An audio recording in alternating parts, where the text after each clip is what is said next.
Everyone welcome back to my channel. आज सकाळी माझे डोळे थोडेसे सुजलेले कारण हवी तशी झोप झाली नव्हती आणि आज माझा इतका छान प्लॅन होता ना, पण तो अवधूच्या पप्पांनी पूर्ण फ्लॉप करून टाकला। तो कसा ते तुम्हाला पुढे कळेलच।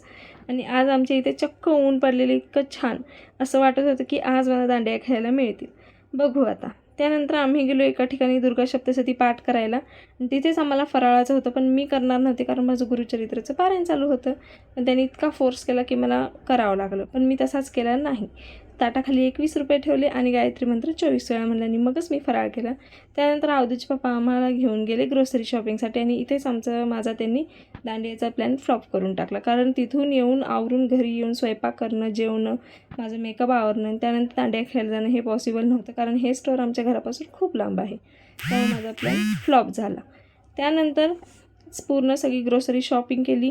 त्यानंतर अवधूत बघा इथं स्टोलरमध्ये कसा बसलेला होता। मग सगळी शॉपिंग केली, बिलिंगचं काउंटरमध्ये बिलिंग केलं आणि आम्ही निघालो घरी येण्यासाठी। सगळी शॉपिंग केलेली आणि इथं खूप छान डिस्काउंट भेटतो, म्हणजे डीमार्टपेक्षा सुद्धा छान डिस्काउंट भेटतो इथं। त्यामुळे आम्ही सगळी ग्रोसरी शॉपिंग इथूनच करतो। त्यानंतर आम्ही निघालो घरी येण्यासाठी। तर असा होता माझा आजचा व्हिडिओ। तुम्हाला कसा वाटला कमेंटमध्ये नक्की सांगा। भेटू नेक्स्ट व्हिडिओमध्ये। Bye bye.